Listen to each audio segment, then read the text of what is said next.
Vous voyez? Obligé, hein. Ok. Vous imaginez ici, tout à 1 euro. En fait, c'est le prix qu'il m'a... Je me suis dit, je vais voir qu'est-ce qui se passe. Faire rentrer des gens pour 1 euro, c'est très facile. Le plus dur, c'est de les faire revenir. Il y a des trucs avantageux à 1 euro. Enfin, j'ai trouvé ça bon, même aussi bon que dans certaines boulangeries. La qualité des produits est là. C'est juste qu'on vend les produits, à mon sens, au juste prix. Pizzaiolo, pizzaiolo. Bella, bella, bella, bella pizza. Voyez le travail? Ne me demandez pas au pizzaiolo la fabrication de sa pâte. Jamais vous l'aurez. C'est comme si vous lui demandiez le string de sa femme, quoi. À Naples, ça se fait pas, quoi. Je pense que c'est tout un art, déjà rien que la pâte. Souvent c'est du congelé ou c'est pas fait maison. Et la totalité de ce repas me coûte 11,61 €. Là, on est sur du basique absolu. Vous m'auriez vous bandé les yeux, j'étais pas sûr de... Si quand même, j'aurais connu ces 10 saumons, mais on a affaire à un produit qui quand même est un produit la plus basse qualité possible. C'est un menu imposé à 198 € pas d'accent. Ces cuisiniers subissent une formation d'une grande précision par des maîtres qui transmettent leur savoir et il y a des écoles. Il a du goût bien spécifique, c'est très typé. On est dans du grand sushi, là, c'est sushi de luxe.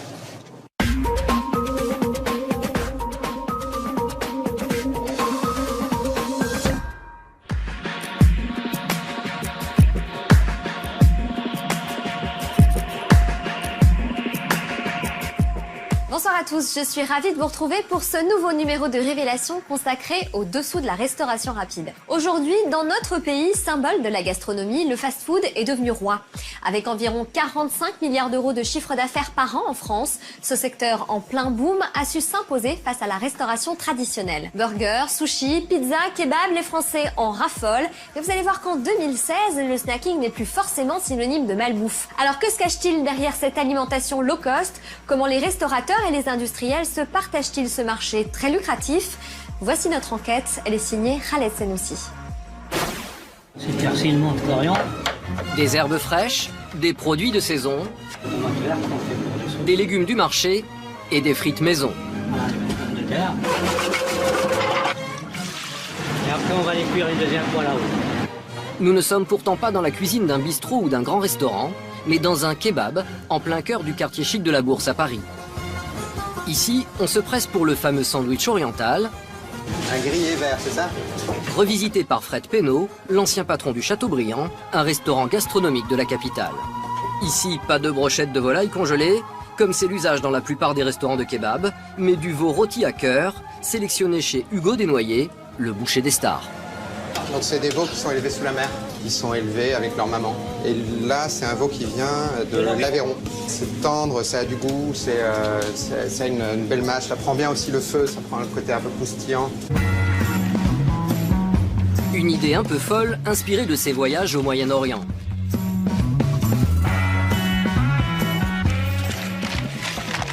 C'est bien, c'est léger, le pain est fin, on n'a pas obligé de manger beaucoup de pain. Il y a du persil, j'aime les persils. Mais...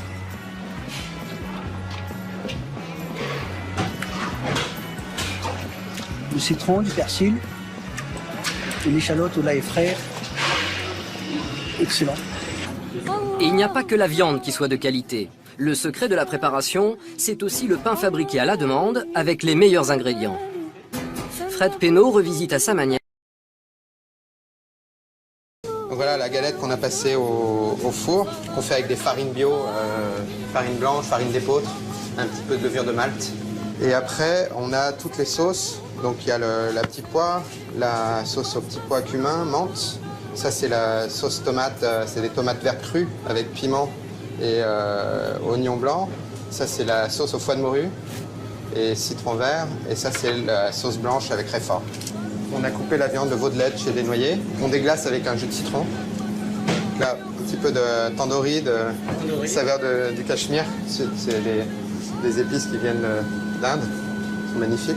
Je peux rajouter un peu plus d'herbe encore. Salade, là tu mets la viande dedans. Et ça plaît, malgré le prix. Près de 9 € pour un sandwich, c'est 2 fois plus que le kebab traditionnel. C'est la première fois que vous venez ici? Première fois, oui.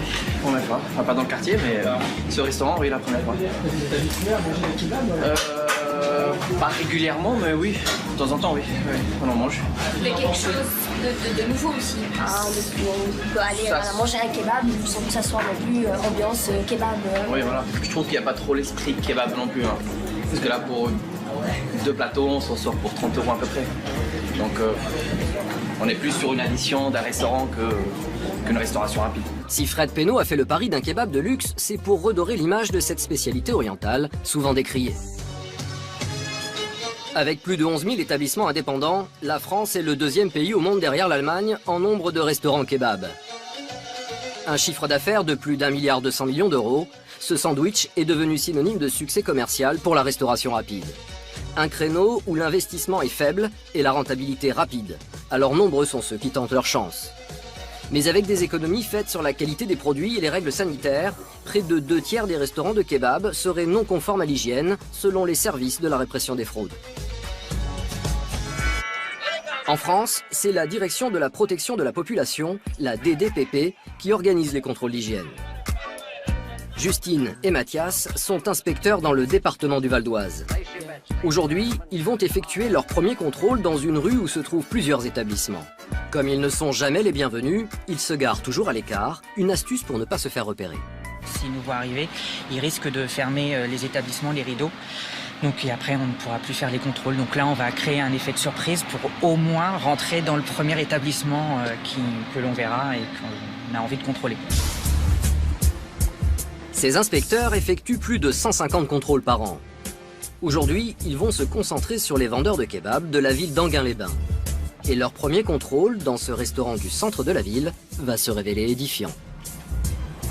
Monsieur Minibur, Madame Guiello, direction départementale de la protection des populations, répression des fraudes du Val d'Oise. On va faire un petit contrôle de votre établissement. Ouais, vas-y. Direction les cuisines de ce premier restaurant pour le début de l'inspection. Et déjà, une première surprise. Madame Claudie, service de la répression des fraudes, on vient pour faire un contrôle de votre établissement. Ouais. Vous vous lavez la tête? Ouais, tout à fait. D'accord. Ouais, je me rafraîchis un petit peu. Un contrôle qui commence fort. Justine est médusée, c'est la première fois qu'elle est confrontée à ce genre de situation. Vous n'avez pas de vestiaire pour le personnel? Si. C'est où? D'accord, c'est pas séparé de la cuisine. Donc pour vous, vous lavez les cheveux dans l'évier, vous préparez les denrées et vous changez en tenue de travail dans la cuisine. Ça me choque pas. Et apparemment, cela ne pose aucun problème à l'employé. Pour moi, c'est rien de grave, rien de choquant. D'accord. Je me suis mis un peu d'eau sur la tête, c'est pas... Non, vous étiez en train de vous savonner les cheveux. Non. Aucun savon, non, je me suis savonné les mains. Pour ensuite appliquer de l'eau sur mes cheveux. Face à cette explication un peu tirée par les cheveux, Justine va demander la présence du gérant pour passer l'ensemble de la cuisine au peigne fin. Mathias, oui. Tu as pu voir quelqu'un là-bas en cuisine? Oui, il y a le gérant. Tu peux le faire. Alors, ma collègue a des petites choses à vous dire. Oui, pas de problème. Liste cachée comme ça? Je l'avais après pour j'ai fait le kefta. Vous faites des keftas avec ça? Ouais, c'est pour ça. Alors, mais je suis tout seul tout à l'heure, j'ai pas vu papier aluminium, c'est pour ça. Je suis pressé. Là, c'est pas très propre, monsieur. On va parler, pas de problème. À peine arrivé, le gérant est pris à partie par Justine. C'est cassé, là? Non, ça, j'ai fait exprès, ça. Quand j'ai fait la bouteille, il coupe direct. C'est interdit, j'ai fait... Tu me dis quelque chose, j'ai fait... Vous avez fait une formation à l'hygiène? Oui, j'ai fait, ouais. Mais ça fait 2011 ou 2012. D'accord. Et votre personnel, il a été formé à l'hygiène ou pas? Le personnel, chaque mois, il change. C'est pas... Il reste les mêmes. D'accord. Ouais. Pourquoi est-ce qu'ils ont un vestiaire en cuisine, monsieur? J'ai pas d'autre place. J'ai pas... D'accord. Le problème, si vous voulez, c'est quand on est arrivé, votre personnel était en train de se laver la tête dans la cuisine. Ouais. Bon. Vous pouvez me donner une explication? Au principe, elle est chez elle, c'est pas chez moi ici. Hein. D'accord. Je vais lui dire. Ouais. Et ça, c'est quoi? Ça, c'est la viande, la dinde, c'est là. D'accord. Des sachets plastiques, monsieur, comme ça? Attendez. C'est pas possible dans la mesure où c'est pas un sachet apte au contact alimentaire. En effet, au contact des aliments, ce plastique non certifié peut se dégrader et engendrer un risque toxique. Mais ce n'est pas tout, Justine interpelle encore le gérant pour une autre anomalie. Il n'y a pas de bouchon. Mais celle-là, en principe, elle est finie, mais je sais pas pourquoi elle est mise celle-là. Et dessous, il y a quoi? Non, pareil. Les cordons bleus, là. Des sachets comme ça, c'est pas possible, hein, il s'est tout ouvert, là. Ah là là, mon collègue, là. Le gérant commence à avoir des sueurs froides. Pour justifier la présence de cordons bleus à même le sol du réfrigérateur, il n'hésite pas à incriminer son collègue. Mais qu'importe le responsable, manifestement, il y a un véritable problème de protection et de conservation des aliments dans ce restaurant. Il y a quand même beaucoup de débris alimentaires hein, dans votre... Allez, on a quand même... Non. Vous voyez, vous avez un steak haché là qui est... Voilà, donc ça part à la... Ça, voilà, allez, hop. Le givre là. Non, c'est pas et normal. la propreté Non, dedans. c'est pas normal. Et vous l'aviez vu ou pas avant qu'on vous le dise? Pour faire appel à l'indulgence des contrôleurs, le restaurateur indélicat va se confier. Un élan de sincérité qui va s'avérer contre-productif. Même, par exemple, dans le comptoir maintenant, je demande un steak. La vérité, steak. Je suis pressé, même de temps en temps, j'ai laissé le frigo ouvert. De temps en temps, non, je parle la vérité, c'est pas... Justine a du mal à en croire ses oreilles, mais elle n'est pas encore au bout de ses surprises. Dans le réfrigérateur, elle découvre des pâtes à pizza dissimulées sous un torchon. Monsieur, le linge sur la pâte, c'est pas possible non plus. Hein. Vous voyez que ça a tout collé. Non, ça après, je lave avec de l'eau. Je lave avec de l'eau. Je mets parce que sèche. Apparemment, le gérant n'a pas compris qu'il s'agissait d'un problème d'hygiène, et pour faire preuve de sa bonne foi, il fait la démonstration de sa méthode de conservation plutôt étonnante. Quelques gouttes d'eau sur le torchon pour décoller la pâte. Un rinçage du torchon sale sous l'eau du robinet et le tour est joué. Mais Justine et Mathias ne relèvent même plus car ils viennent de découvrir où la pâte est pétrie. Ça sert à quoi ce pétrin? Ce pétrin pour faire le pain et pour pizza. D'accord, et là c'est nettoyé là? Nettoyé mais pas tellement. Ah, c'est nettoyé mais pas tellement? Non, pas tellement. Non, après-midi que je fais la pâte. Visiblement de mauvaise foi, le gérant rejette la responsabilité de l'hygiène déplorable dans sa cuisine sur son collègue. Quand j'ai fait la Comme le reste du personnel, il ne serait que de passage selon lui. Il faut que je nettoie. Mais mon collègue est bon. Non.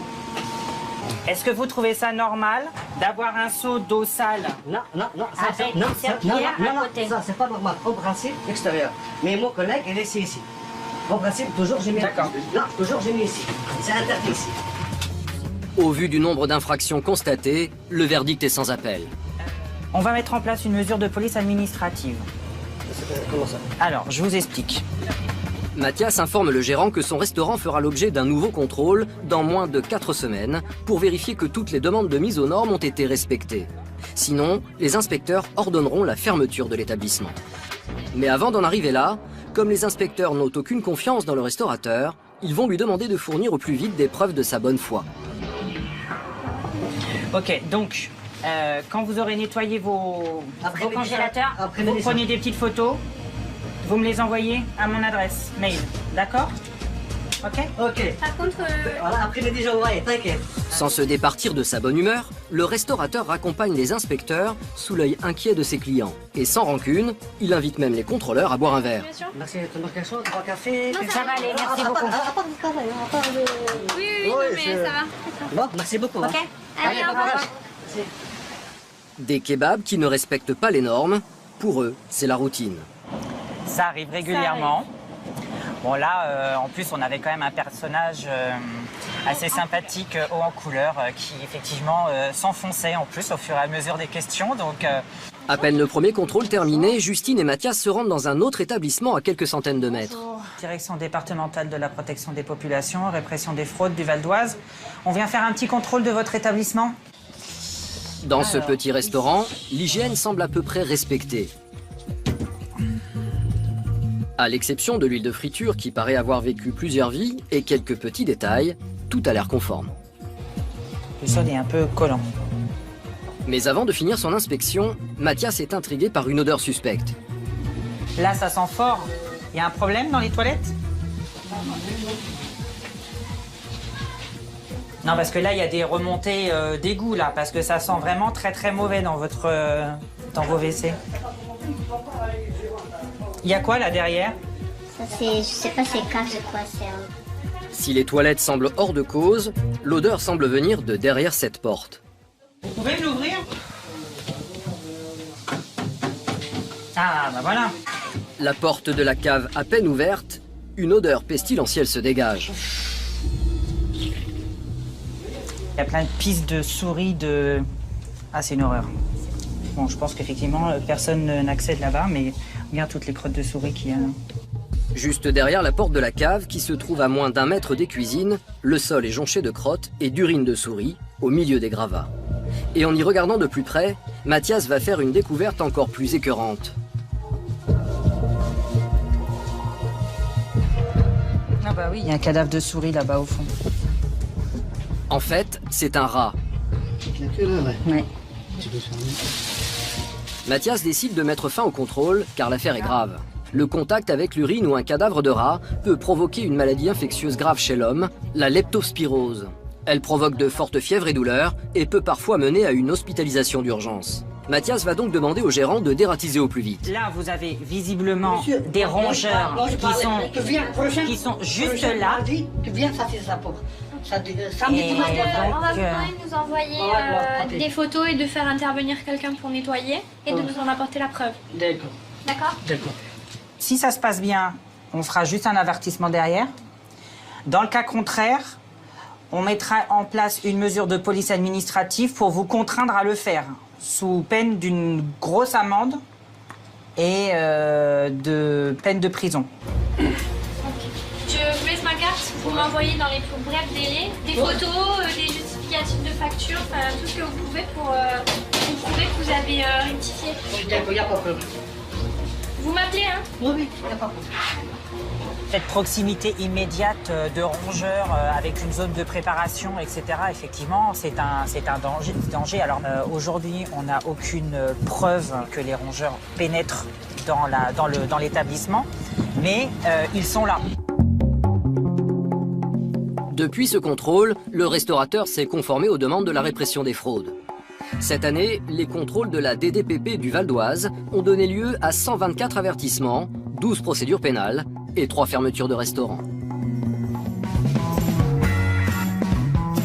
Si les établissements de restauration rapide sont surveillés de près, c'est parce que leur nombre a été multiplié par 3 en à peine 10 ans, passant de 13 000 à 39 000. Le secteur de la pause déjeuner a explosé, avec près de 10 milliards de repas pris en dehors du domicile chaque année. Le consommateur ne dépense que 9 € en moyenne par repas pour le déjeuner et n'y consacre pas plus de 20 minutes. Alors, pour se tailler une part du gâteau sur cet énorme marché d'environ 50 milliards d'euros, les professionnels doivent constamment se montrer inventifs.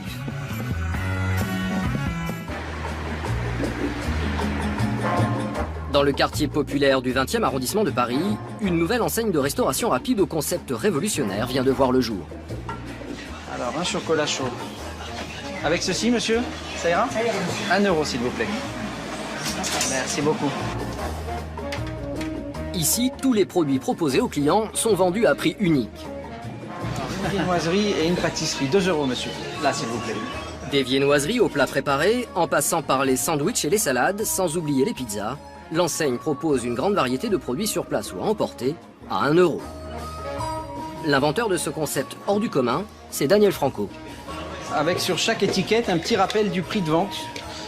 Parce qu'on a toujours des clients qui nous demandent « et ce produit c'est combien ? Et ce produit c'est combien ?» Donc pour répondre à la question de façon très facile, on a mis le prix sur toutes les étiquettes. Ça paraît tellement surprenant pour certaines personnes, c'est que on a le prix qui est partout, mais s'il y a un seul produit sur lequel il n'y a pas d'étiquette, ils vont dire « et ce produit il est à combien ?» En avril dernier, Daniel Franco a fait une entrée fracassante dans le monde de la restauration rapide en ouvrant son premier établissement à Boulogne-Billancourt. Un concept novateur qui a immédiatement attiré l'attention de consommateurs curieux. En fait, c'est le prix qu'il m'a... Voilà, j'ai vu de l'extérieur, je me suis dit, je vais voir qu'est-ce qui se passe. Il y a des trucs avantageux à 1 €, il y a des trucs moins avantageux. Mais hier, je suis venu, j'ai pris quelques trucs, des chaussons aux pommes, quoi que ce soit. C'était nickel, enfin j'ai trouvé ça bon, même aussi bon que dans certaines boulangeries. Parce qu'ailleurs, il n'y a rien à 1 €, à moins qu'une baguette, une demi-baguette, je dirais mieux. Parce que ici, les baguettes, c'est 1,10 €. Alors vous imaginez ici, tout à 1 €. C'est formidable. Donc voilà pourquoi je suis là tous les jours. Daniel Franco, déjà professionnel de la restauration rapide, décide avec son épouse de lancer un concept simple et anti-crise pour faire repartir la consommation dans un contexte économique morose. Un pari risqué qu'ils n'ont pas hésité à relever. C'est vrai que le concept à 1 €, c'est un peu perturbant parce que c'est nouveau en France.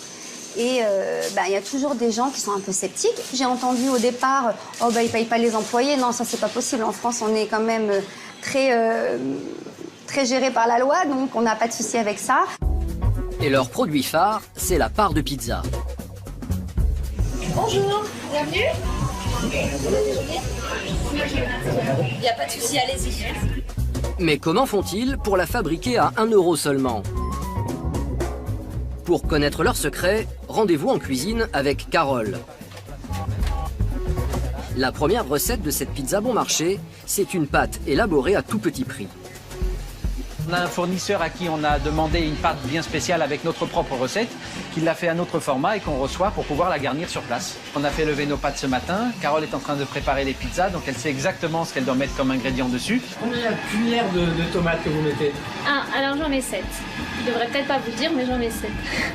Tout est calculé au centime près, et je vais même aller plus loin, c'est au gramme près. Coulis de tomates, miettes de thon, mais aussi gruyère et garniture. Tout est étudié, on n'a rien laissé au hasard. C'est impossible à 1 € de laisser quoi que ce soit au hasard. Des parts de pizza, il en vend 500 par jour. Alors, pour s'assurer une marge confortable, Daniel a calculé de manière extrêmement précise que chaque plateau devait être découpé en 24 portions suffisamment généreuses pour contenter le client. Faire rentrer des gens pour 1 €, c'est très facile, très facile. Le plus dur, c'est de les faire revenir. Une fois qu'ils ont testé nos produits, c'est rigolo parce qu'ils viennent tous les jours, ils nous disent, et en plus c'est stupéfiant parce que c'est bon. Donc, ils ont presque le sentiment qu'à 1 € ça peut pas l'être et au final ils sont ravis et ils reviennent. Des produits de qualité vendus en masse au prix le plus serré, c'est la recette de leur succès. Évidemment qu'on ne marge pas autant que les autres restaurateurs, mais on s'est dit, on fait un pari fou. Donc on a parié sur le volume. Alors nos marges sont beaucoup moins importantes que les autres restaurateurs, mais en réalité, ça fonctionne. Et cela marche tellement bien qu'un nouveau magasin vient d'ouvrir dans le nord de Paris. Carole, la manager, prépare dès son arrivée les viennoiseries. Et surprise, ce sont des viennoiseries surgelées. Mais pour Daniel Franco, les produits congelés peuvent être synonymes de qualité.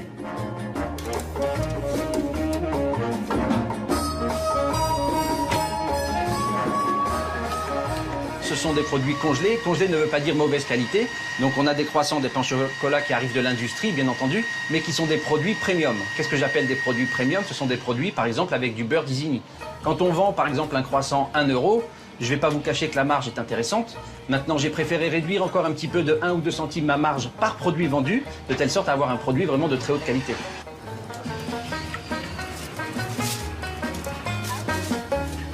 Et même si le succès est au rendez-vous, Daniel ne s'arrête pas là. Cet ancien professionnel d'une grande marque de magasins multiplie les astuces commerciales pour que son affaire soit encore plus rentable. Alors en fait, ça, on l'a fait il y a à peine 2-3 semaines sur les 2 magasins. Il y a beaucoup de clients qui nous ont dit vos cakes sont excellents parce que c'est vrai qu'ils sont faits maison. Pour le coup, là, ce sont de vraies recettes de pâtissiers faits à la boulangerie, sur place. Donc il y a beaucoup de gens qui nous ont demandé de les acheter avant même qu'on les ait coupés. Donc on leur a dit, ben voilà, vous avez 8 parts ici qu'on va couper chaque jour. À partir du moment où on nous a dit, ben, on aimerait vous l'acheter entier, voilà, j'ai décidé de faire 8 parts pour le prix de 6. Et de là est née l'idée de faire quelques lots sur certains produits de la boutique, donc notamment sur les pizzas. Elle est à 1 € la part, mais il y a par exemple les 6 parts pour le prix de 5, les viennoiseries 11 pour le prix de 10. Donc c'est un petit plus qu'on offre à nos clients et ça fonctionne vraiment très bien. Et en matière de technique de vente, Daniel en connaît un rayon. Alors, pour attirer le plus grand nombre, il a imaginé une astuce pour fidéliser une clientèle très jeune. C'est un système donc de jetons Oops Café. Donc l'intérêt de ce jeton, c'est quoi? C'est que les parents achètent des lots de 21 jetons pour le prix de 20. Donc vous voyez, malgré qu'on soit à 1 €, on arrive à faire encore plus plaisir à nos clients, puisque pour 20 €, ils ont 21 jetons. Et tout l'intérêt de ce jeton, c'est que chaque jour, ils vont donner à leurs enfants 1, 2, 3, 4 ou 5 jetons. Les enfants n'ont plus d'argent sur eux, peuvent venir déjeuner chez nous ou prendre une petite collation. Et les parents savent exactement où ont déjeuné leurs enfants. Et j'ai même le projet de faire des jetons dédiés aux catégories de produits. C'est-à-dire que les parents pourraient donner 3 jetons pour un plat chaud, par exemple, et 1 jeton pour pouvoir acheter des bonbons. Et ici, ils pourraient acheter des bonbons uniquement avec le jeton dédié à cet achat. C'est en multipliant toutes ces stratégies commerciales que Daniel Franco parvient à attirer de plus en plus de clients et permet à son modèle économique d'être viable. C'est dans l'air du temps aujourd'hui. Les gens ont envie de payer le juste prix des produits. J'ai de temps en temps des gens qui nous disent « Tiens, ça manquait une enseigne low cost ». Ben, je leur réponds « On n'est pas du tout une enseigne low cost parce qu'il n'y a rien qui est revu à la baisse. La qualité des produits est là, c'est juste qu'on vend les produits, à mon sens, au juste prix ».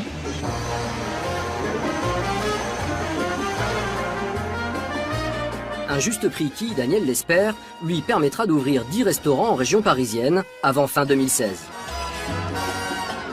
Avec plus de 300 consommateurs par jour et par restaurant, et avec un panier moyen de 4 €, Karine et Daniel Franco ont réussi leur pari.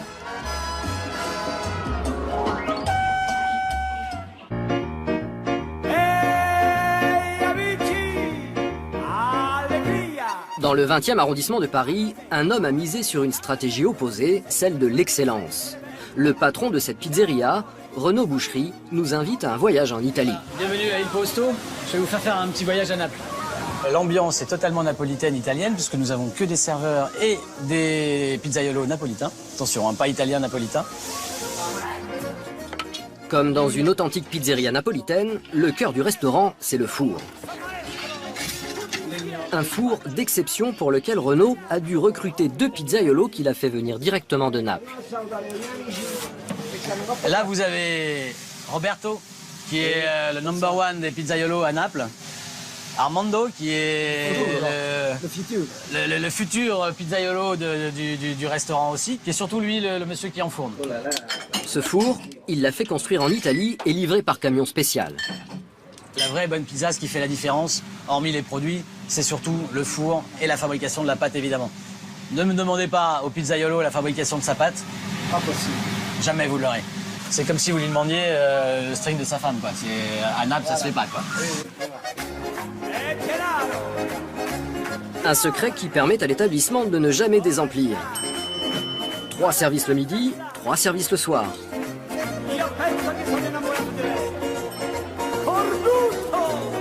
Tu peux installer Tim à la 5, s'il te plaît? Voilà, faisons-les. Bonsoir. On a réservé. Vous, on s'est occupé de vous? Ok. Là, sur la grande table. Dans 4-5 minutes, je vous mets sur le... Comme vous êtes 3. Non? Alors, ok. Et si l'on se presse dans son établissement, c'est avant tout pour assister au show quotidien des pizzaiolos napolitains. Pizzaiolo, pizzaiolo, bella bella bella bella pizza, l'amore. Lui è l'esperienza del passato e io sono la classe del futuro. Ciao mamma, pizzaiolo. Et pour les 2 stars italiennes, la pizza, c'est celle-ci, la plus simple. La meilleure pizza pour eux, c'est la margarita, qui est la basique. Coulis de tomates, fabrication maison et mozzarella. Voilà. Pourquoi est-ce que c'est la meilleure pizza? Perché è la più semplice è la più gustosa. Diciamo che a Napoli la margherita è la pizza numero 1 che si mangia da noi. Il segreto della pizza è la passione, la prima cosa.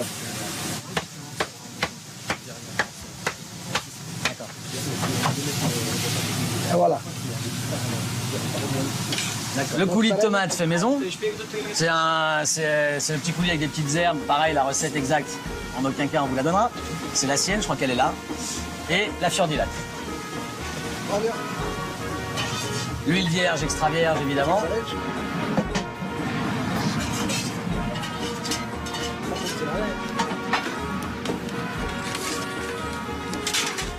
Là, il y a un travail de 2 minutes. Donc, on la pose au départ et après, vous allez voir le travail qui est fait en permanence sur toutes les pizzas. Donc, quand il en envoie à peu près 150 par soir, faut avoir une bonne dynamique. Après, le reste, c'est que des produits qu'on va mettre dessus. Donc, on peut avoir des produits de toutes sortes. Nous, on a des champignons. C'est les seuls produits français qu'on a. C'est les champignons de Paris. C'est des champignons qui viennent d'une des rares carrières encore en France, qui sont des champignons qui sont élevés entre guillemets, à l'air libre. Quelques produits français, mais la majorité des ingrédients utilisés viennent en direct d'Italie. Un petit trésor caché au fond de la cave. Je passe 120 kg de fior di latte par semaine, entre 120 et 140. On passe en tout avec toutes les mozzarella, parce qu'il y a la fior di latte, il y a la mozzarella de bufala, il y a la stracciatella qui est le cœur de la burrata, la burrata étant de la bufala un petit peu plus crémeuse. Donc toutes ces mozzarella rassemblées, on passe 250 kg de mozzarella par semaine. Donc on est livré 3 fois par semaine et ça part en 2 jours, tout est parti. Donc il n'y a rien qui reste en fait chez nous, tous des produits frais, donc en 2 jours tout est parti. Jusqu'au jambon, il y a que le jambon qu'on peut stocker un peu. Voilà, ça c'est le jambon qui vient directement d'Italie. On a du jambon de Parme et du jambon de Saint-Daniel qui ont 24 mois d'affinage. Et on a aussi, alors voilà, ça c'est de la mozzarella de bufala en kilo. Là, on a de la bresaola, viande de bœuf séchée. C'est pareil, ça part, on en passe 6 kilos par semaine. Le parmigiano. Voilà, ça c'est tous des produits qui ont un certain affinage. Produits frais, ça on l'a reçu ce matin, ça. Voilà, tout ça c'est des produits, les 4 cajots qu'on a reçus ce matin. Et le jambon d'Umbea, le jambon blanc, qui est un super produit. Regardez la couleur et la qualité du jambon, quoi. Ça revient pas plus cher la pizza ça... C'est ce qui justifie un peu la différence sur une reine. Quand on parlait tout à l'heure, il va y avoir peut-être 2-3 euros de différence. Mais voilà, il faut bien que ça se répercute à un moment donné, quoi. Avec 2-3 euros, vous arrivez à faire cette qualité en plus ou en moins? On a joué sur la quantité de gens qui vont en manger. Et justement de la rendre accessible un petit peu à tout le monde, c'est ça la différence. Mais c'est vrai que on dit toujours à la pizzeria il y a des marges monumentales. Oui, si vous avez des produits en boîte, du jambon avec que du gras, etc. La pizza revient pas très cher. Maintenant, quand vous mettez de la bouffala qui est beaucoup plus chère, du jambon, voilà, bon, tout justifie. Car l'objectif, c'est de ramener toutes les saveurs de l'Italie en plein Paris. Voilà. Alors là, c'est quoi? C'est une pizza italienne ou c'est une pizza napolitaine? Ah, attention, allez pas me les vexer, j'en ai pour 3 semaines. C'est la pizza napolitaine, qui est un peu épaisse, un peu craquante quand même, et qui reste quand même assez souple. Le reste n'est qu'une question de garniture. Et là encore, les Napolitains ont un secret. Ajouter les ingrédients délicats comme la salade ou le jambon italien, la bresaola, après la sortie du four. Et visiblement, ça marche. Ici, beaucoup d'habitués, notamment italiens, viennent chercher les saveurs qu'ils aiment tant.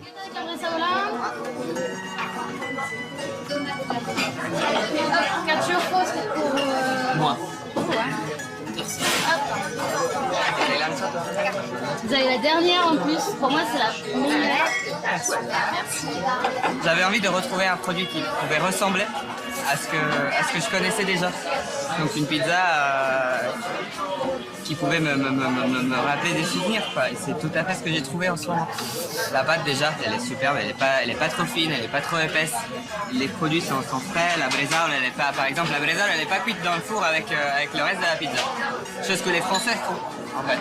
Ils remplissent la pizza de tout ce qu'il faut mettre dessus et après ils remettent dans le four. Et ça brûle énormément les ingrédients et ça perd de la saveur. Jamais avec la fourchette. Jamais avec la fourchette. Tu la prends comme ça, tu la plies en deux. Ouais. Et tu la manges comme ça. Tu la manges avec les deux. 2 ou 3 euros de plus que les concurrents pour déguster une authentique pizza napolitaine. Un supplément de prix que Renault n'a pas de mal à faire avaler à ses clients. La moins chère, c'est la marinara. Ça, c'est vraiment la basique. Là-dessus, on rajoute un peu de mozzarella et on a la margarita. Bon, après, tout le reste, finalement, c'est que de l'assemblage de produits divers et variés. Messieurs, 3, vous n'avez pas réservé? Pour les malchanceux, le patron a toujours une solution. Il s'est lancé dans la vente à emporter. Pourquoi je viens? Parce qu'effectivement, elles sont très très bonnes. Et non, il n'y a pas à dire, il n'y a pas beaucoup de bonnes pizzerias dans Paris. Et cette pizza est sublime. Je pense que c'est tout un art, déjà rien que la pâte. Faire une bonne pâte, on ne trouve pas une bonne pâte à pizza dans toutes les pizzerias. Souvent c'est du congelé ou c'est pas fait maison. Non, c'est très bon. Et même ceux qui ont eu la chance de manger à table ne se privent pas de reprendre une pizza à emporter pour prolonger le plaisir à la maison. Le tout, c'est d'y aller une première fois. Après, on y goûte et vous emmenez un peu de nous chez vous? Exactement, on n'est pas laissé. 3 minutes au four bien chaud et elle retrouve une partie de son éclat. Merci, monsieur. La France est le 2e consommateur de pizza dans le monde, après les États-Unis et devant l'Italie, avec plus d'1 milliard de pizzas englouties chaque année. Et certains ont trouvé une astuce pour nous en faire manger encore plus. À Viarmes, dans le Val d'Oise. Comme tous les vendredis, sur la place de l'église, Bertrand gare son camion à pizza. Connu depuis des années, il est pris d'assaut sitôt le rideau levé. Bon, je vais prendre une reine, une grande, s'il vous plaît. Une grande reine? Ouais, on va prendre une 3 fromages ou 4 fromages. 4 fromages. Une 4 fromages en petite. Petite 4 fromages, oui. Son business marche bien, car tout le monde apprécie son savoir-faire.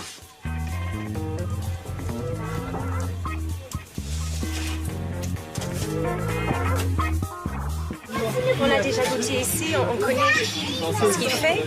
Donc du coup, je sais que c'est frais, je sais que tout est bien fait. Et puis le goût, il est très bon. Pizzaiolo depuis 20 ans, Bertrand sillonne la région de village en village. Et il y a 1 an et demi, il a trouvé un moyen d'augmenter son business. Il a investi dans ce distributeur automatique de pizza.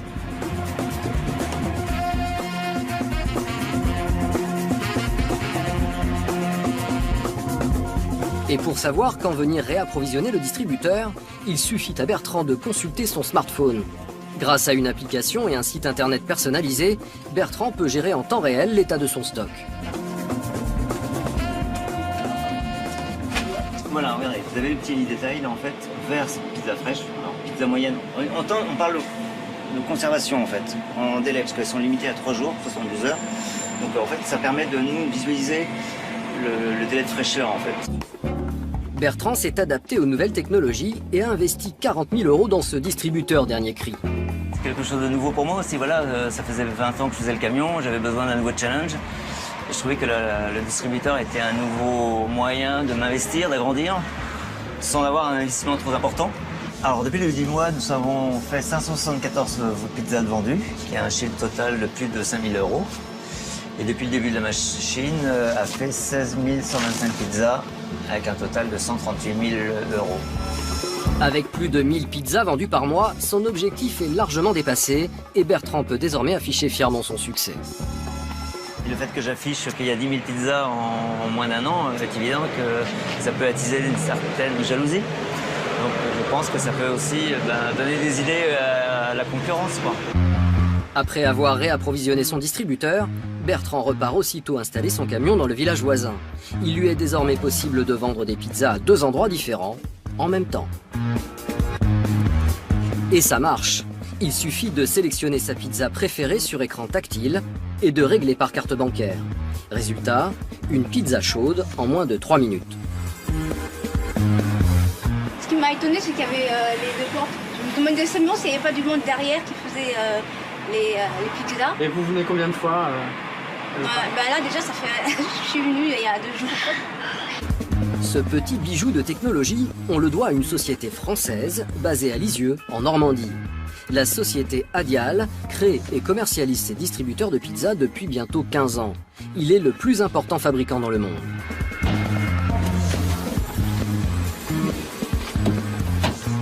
Loïc, propriétaire d'une pizzeria dans la région, envisage lui aussi d'investir dans un distributeur automatique pour se décharger de la vente à emporter aux heures de pointe. Ce matin, il a rendez-vous avec Ludovic, directeur commercial. Il a apporté 2 pizzas pré-cuites pour effectuer un test grandeur nature. Donc voilà, très bien. Ouais.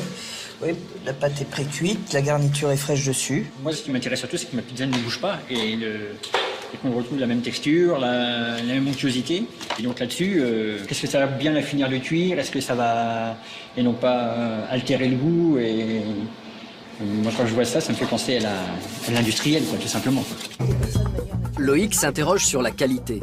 Sa crainte, c'est de voir le goût de sa pizza dénaturé par la machine et que ses clients habituels soient déçus. On va les mettre dans les boîtes spécifiques au distributeur et on va les tester.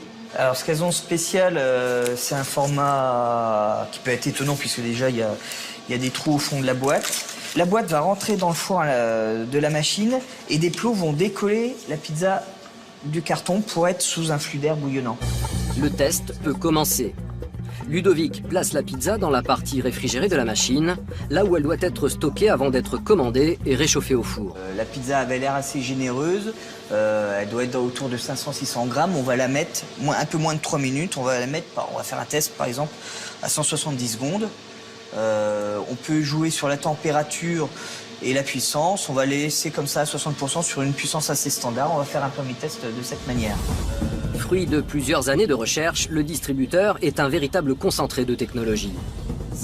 Pour comprendre comment ses clients seront confrontés à la machine, Loïc joue le rôle du consommateur afin de s'assurer de sa facilité d'utilisation et lance la commande de la première pizza. Donc on a présélectionné à Palazzo et on va aller au paiement. Je te laisse cliquer et c'est parti. Aussitôt la commande effectuée, le robot retrouve la pizza sélectionnée dans la partie froide du distributeur. La boîte à pizza spécialement conçue peut résister à une température de 250 degrés. Le couvercle de la boîte est automatiquement ouvert lors de l'introduction dans le four et permet à la pizza d'être soulevée et cuite par un système de chaleur à air pulsé.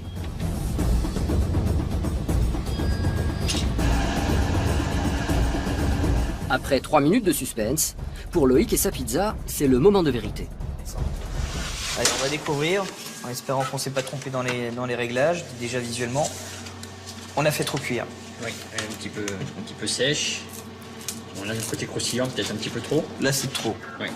La prochaine, on va la mettre point forte.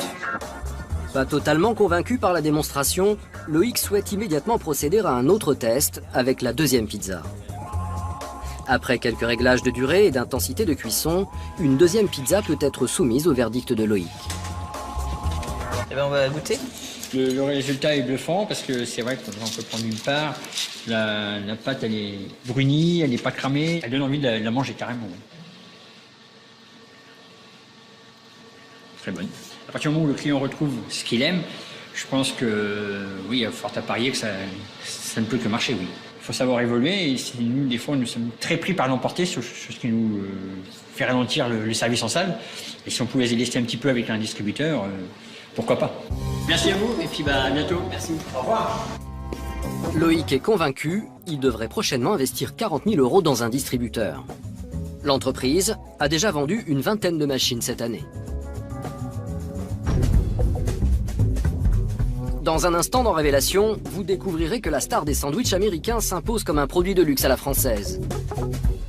Un hamburger chez nous, c'est en moyenne 10-11 €. Donc voilà, ça coûte un petit peu plus cher, mais par contre la qualité est au rendez-vous. Vous verrez aussi que la mode du japonais n'est pas toujours gage de qualité.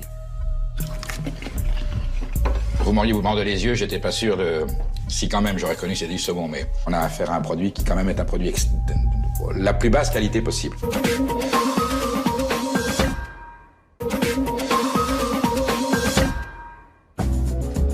L'autre star de la pause déjeuner, c'est lui, le hamburger.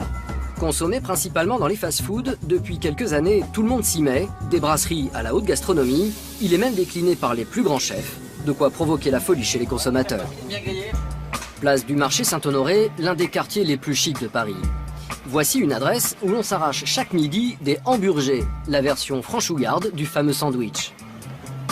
Le patron de la marque Big Fernand, Steve Burgraff, manie les clichés avec un sens aigu du marketing. Voilà, donc j'enfile ma petite tenue de travail. Ma petite tenue de travail, c'est normal. C'est la tenue de travail de tous les Fernand qui travaillent chez nous. Donc voilà, donc quand je viens ici en service, je suis un Fernand comme un autre. Et je me mets au service des clients. Qu'est-ce qu'elle a de spécial, cette tenue de travail? Bah déjà, elle est le symbole de Big Fernand, un petit peu franchouillard. Hein. Donc voilà, on a notre petit béret, notre chemise à carreaux. Pour Steve, tout a commencé il y a 3 ans avec 2 copains et une recette toute simple. Bon, on va réaliser un petit hamburger. À quoi ça ressemble?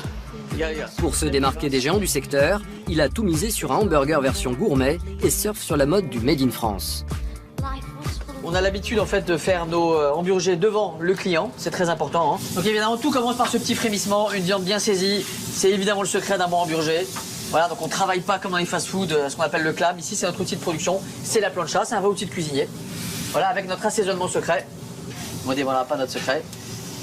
Voilà, donc le secret d'une bonne viande, c'est une viande saisie et assaisonnée. Hein. Donc c'est des steaks de 150 grammes. Il faut savoir que dans un fast-food traditionnel, c'est plutôt des steaks qui font 70 ou 80 grammes. Ici, on double la quantité, on est sur 150 grammes. Donc voilà, on est sur des portions généreuses. Voilà, il faut qu'il y ait des choses en bouche. Hop. Voilà. Un hamburger chez nous, c'est en moyenne 10-11 €. Donc voilà, ça coûte un petit peu plus cher, mais par contre, la qualité est au rendez-vous. Hop. Voilà, nos petites sauces, donc nos sauces maison. C'est quoi? C'est une sauce de quoi? C'est une sauce maison avec une recette secrète. Avec des secrets. Ah, les recettes sont secrètes, bien sûr. On a travaillé avec un chef cuisinier qui s'appelle Thomas Boutin, qui a travaillé avec nous sur ces sauces. Voilà, et surtout la petite touche finale, très important, les herbes fraîches qui viennent juste d'être coupées. Voilà, hop, on est sur un petit peu de ciboulette. Et voilà. Et voilà notre hamburger, il est prêt. Son hamburger, il l'a imaginé avec l'esprit terroir. Allez, on voit que c'est généreux. Nous, à la base, nous étions des clients des hamburgers de l'époque. Et on s'est dit, on voudrait absolument trouver un emplacement et un endroit qui nous permettrait de manger des hamburgers de la qualité d'un restaurant, même de la qualité top d'un restaurant, et avec la rapidité en fait, d'un fast-food. Et en fait, on a fait un hybride entre les deux, entre un restaurant et un fast-food. Et voilà, donc il n'y avait pas de hamburger gourmet à l'époque, servi aussi rapidement que les nôtres. Et donc l'idée, en fait, est venue comme ça. Voilà, bah ici, on est dans l'antre des bons produits, avec notre chambre froide. À commencer donc par les fromages. Donc ça, c'est des fromages qui pourraient être sur un plateau de fromage. Bah, c'est ce qu'on sert dans nos hamburgers. La tome de Savoie au lait cru, la raclette de Savoie au lait cru. Voilà, c'est des demi-meules. Et puis, évidemment, la viande. La viande, ça, c'est la viande qui vient directement du centre de la France. Une viande qui est faite pour nous, c'est la race à viande. C'est du charolais ou de la limousine. De la viande évidemment 100% française comme tous nos produits. Ceci est un mélange qui est préparé pour nous, de telle manière à ce qu'on hache la viande une demi-heure avant le début du service, pour que ça soit très très frais. Voilà, donc ces beaux champignons, c'est les champignons qu'on utilise dans notre Lucien, qui est notre hamburger végétarien. Pour ceux qui ne mangent pas de viande, c'est quand même une très belle alternative. Et surtout, c'est un hamburger qui a énormément de goût. Donc voilà, et puis pour qu'il y ait beaucoup de goût, il faut évidemment qu'il y ait des herbes fraîches. Voilà, les herbes fraîches, elles sont ici. Et elles arrivent tous les matins. Ouais. Voilà, ici on est sur du persil. Des produits livrés tous les matins, tout comme le pain qui est fait maison. Bien là, en fait, on va découvrir notre pain. Donc notre pain, c'est avec notre propre recette, qui vient de nos propres boulangeries. C'est évidemment donc un pain maison et ça fait toute la différence quand vous mangez un hamburger. C'est pas la même chose. Le hamburger, c'est ce pain. Et pour vendre, il a aussi une méthode bien à lui. Alors ça, c'est tout ce qui se passe avant. Donc voilà, et puis il y a tout ce qui se passe après, donc pendant le service. Donc notre service vient de démarrer. Steve emploie une dizaine d'employés qui travaillent à la chaîne dans son petit restaurant. Donc voilà, ça fait une équipe nombreuse, mais vous allez voir, hein, sur le coup des 12h30, 13h, il y a beaucoup de monde. Donc pour servir beaucoup de monde, il faut beaucoup de monde derrière le comptoir. Et en général, beaucoup de monde derrière le comptoir amène beaucoup de monde devant le comptoir. Et ça nous permet surtout d'avoir notre rapidité d'exécution. Voilà, vous allez voir, c'est un système de chaîne qui est bien au point. 5, 4, 3, 2, 1, c'est parti! À peine ouvert, le restaurant est pris d'assaut par les clients. Alors effectivement, on a un système de chaîne qui est mis en place derrière le comptoir. Donc c'est très important car ça permet en fait de mettre chacun à son poste et d'optimiser en fait le temps de travail de chacun de telle manière à ce qu'on soit capable de servir un hamburger toutes les 40 secondes car c'est la promesse qu'on fait aux clients. On aura un Bartholomé rosé s'il vous plaît les gars, Bartholomé rosé. Voilà, on vient d'entendre donc un Bartholomé rosé qui vient d'être lancé. Donc voilà, donc la viande est mise sur la plancha. Donc là le compte à rebours est lancé. On va prolonger par les sauces ici. J'ai pas... Et voilà. Vas-y, décale-toi, fais un petit sur le côté, tu fais d'ici. Donc là, il a été commandé il y a une trentaine de secondes, voilà. Ah, c'est déjà fait? Ah ouais, non, il y a le goût. Ouais, mais attendez, il faut un peu de temps d'attente, non? Ah non, il n'y a pas de temps d'attente. Vous régalez tout de suite. Ah ok, tout de suite. Ouais. Bon, bah merci. Bonne dégustation. Moins de 40 secondes pour être servi, ça surprend. Pardon, mais pas question pour Steve de perdre le moindre client. Il a des arguments pour que les personnes qui font la queue n'aillent pas finir chez un concurrent. 5 minutes, vous serez servi. C'est vrai? Dans 6 minutes, vous serez à table. Servi. Ah, ben, magnifique. Formidable, à la fin. 20 mètres de queue à l'extérieur du restaurant et pour s'occuper d'eux, il y a aussi Stéphane qui assure l'ambiance et renseigne les clients en les aiguillant pour réduire leur temps d'attente. J'ai besoin de la carte pour faciliter leur arrivée en caisse et pour leur donner l'eau à la bouche la plupart du temps et parfois essayer de dissiper la perplexité sur la carte. Non, on connaît déjà la carte, on est habitué, c'est vrai. Mais on a toujours des questions. On sait qu'on va se régaler, ça vaut le coup de faire la queue dans le froid. On le dit pas comme ça, mais... Il y a des beaux mecs aussi. À l'intérieur? Oui. Et à l'extérieur? Stéphane est aussi là pour justifier le prix élevé. Entre 11 et 20 € selon la formule, 2 à 3 fois plus que dans les grandes chaînes de fast-food. Malgré le tarif, ça marche. De quoi avoir le sourire chaque midi au moment de faire les comptes. Merci beaucoup. Voilà, donc ici on fait ce qu'on appelle donc un encaissement d'argent. Donc le système est très simple, c'est qu'on prend de l'argent au client. C'est quelque chose qu'on a breveté et qui marche très bien depuis qu'on est lancé. Ça vient d'où? Ça vient des États-Unis, bien sûr. C'est le seul truc qu'on a piqué aux États-Unis et c'est l'argent. L'argent, un sujet dont Steve parle sans complexe car il assume. 2 millions d'euros de chiffre d'affaires pour ce restaurant. Son groupe en possède une vingtaine en Ile-de-France et réalise plus de 30 millions d'euros de chiffre d'affaires par an. Un véritable jackpot. 14 euros s'il vous plaît, allez-y. Effectivement, depuis que Big Fernand existe, on est une société rentable, déjà il faut le savoir. Hein. Donc on n'est pas une société philanthropique, on a vocation à gagner de l'argent. Hein. À gagner de l'argent honnêtement, c'est-à-dire qu'on vend des produits plus chers, mais parce qu'on les achète plus chers aussi. Et il se trouve que nos clients s'y retrouvent. Donc c'est important, il faut savoir qu'on est en perpétuelle amélioration. Et puis il y a un autre phénomène qui est venu se greffer à tout ça, qui est la livraison. La livraison est venue rajouter du chiffre d'affaires supplémentaire en fait à Big Fernand. Le système de livraison nous a apporté à peu près 10 à 15% de chiffre d'affaires en plus, donc c'est quand même quelque chose de substantiel. Ouais, ça ne nous a pas désorganisé. Dans notre travail, on a une capacité de production qui est quand même assez forte. Et en fait, on n'a pas réduit notre temps de production. Donc voilà, ça n'a absolument rien changé pour nous dans l'organisation. La seule chose, c'est que ça a changé un peu pour des clients qui n'avaient pas le temps de venir directement chez Big Fernand. Pour vendre encore plus, il s'est lancé dans la livraison en faisant appel à plusieurs sociétés de coursiers. Et là, le challenge, c'était combien? Là, on a 10 minutes. Ouais, 10 minutes pour aller me rendre chez le client. Donc là, c'est à côté, donc je devrais y aller assez rapidement, quoi. Avec une promesse affichée pour le consommateur, que le hamburger arrive encore chaud. Pour livrer les 2 hamburgers au plus vite, le livreur se déplace à vélo. Cela lui permet de se faufiler entre les voitures et d'éviter les fameux embouteillages parisiens. Car l'enjeu est de taille, un client qui mange froid ou qui prend du retard sur sa pause déjeuner au bureau est un client qui risque de ne plus passer commande. Alors, vous avez mis combien de temps? Là, j'ai mis 5 minutes 30. Ça va, c'était à côté. Bonjour. Vous êtes dans les temps en tout cas. Merci beaucoup. Bonne journée. Au revoir. Les produits du terroir, les saveurs authentiques, c'est une véritable tendance aujourd'hui, même pour la pause déjeuner, quitte à payer un peu plus cher. Certains professionnels l'ont bien compris et ont dépoussiéré leur vieille boutique pour proposer des concepts d'avant-garde. Au cœur du 16e arrondissement, voici la nouvelle boucherie d'Hugo Desnoyers, la star des bouchers. Côte de bœuf de Salers, entrecôte limousine ou veau de lait de Corrèze, ici, les clients se bousculent pour acheter les produits d'excellence du boucher des stars qui a aussi fourni l'Élysée. Mais ce nouvel établissement n'est pas une boucherie ordinaire, c'est un nouveau concept.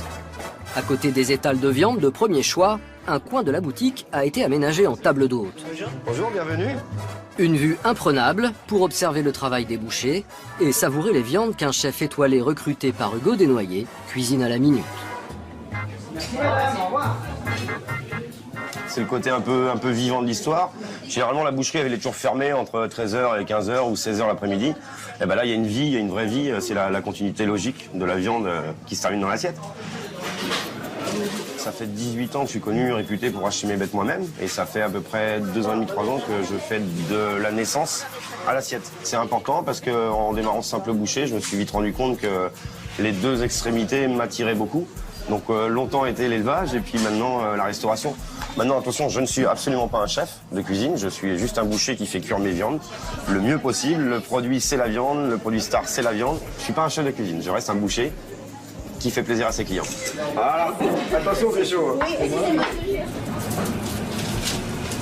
Enfin, je me suis permis d'avoir à mes côtés un grand chef de cuisine étoilé justement pour maîtriser les cuissons en cuisine. Moi, je trouve ça plus qu'important.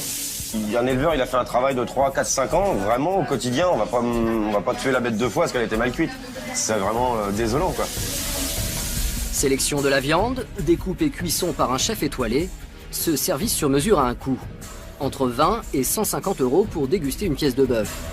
À l'image du panaché de 3 viandes pour 2 personnes, servi à 145 €. Une pause déjeuner de luxe réservée à quelques privilégiés. Depuis 6-7 ans, la qualité des produits que j'ai, je trouve que je suis très raisonnable, quoi. Après, le prix, c'est pas seulement le prix de la viande. Bien sûr que mon éleveur est payé plus cher au niveau des bêtes qu'il me produit. C'est un contrat que j'ai avec eux, c'est pour ça qu'ils me suivent. On paye un peu plus cher les bêtes à ces éleveurs. Moi, mes éleveurs, ils n'ont pas de problème à la fin du mois. Et d'une. Mais le prix de la viande, ça rentre aussi, la partie sociale de mes employés rentre en compte dans le prix de la viande. C'est-à-dire qu'un employé qui travaille chez moi, ce sont des gens bien payés. Et ben le prix aussi des salaires et des charges et des loyers dans des beaux quartiers font un prix global et un prix final du consommateur chez vous, ce qui est un peu logique. Maintenant, je répète, je ne suis absolument pas le plus cher de Paris, et bien loin de là. Ces projets ne s'arrêtent pas là. pour démocratiser son concept, il va bientôt ouvrir une autre adresse parisienne dans un quartier populaire. Il y proposera l'un des plats préférés des Français, le burger. Déjà fournisseur de plusieurs restaurants à burgers de luxe, le boucher nous montre à quoi ressemble le steak haché qu'il proposera dans son restaurant. Donc vous voyez, tout ce qui est abîmé de l'extérieur de l'animal, c'est ce que j'expliquais, la maturation. Et surtout le côté, on parlait de prix tout à l'heure. Justement, le prix, tout ça, le fait de nettoyer à fond, vous comprenez mieux qu'il y a une vraie perte. Qu'est-ce que vous enlevez?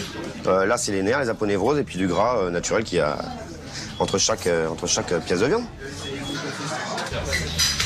Donc on vérifie bien, c'est propre. On va se faire des petites lamelles pour la machine et voyez bien l'intérieur. Ça devrait être toujours ça la viande en fait. Allez, donc la machine. On met ça dans le petit trou.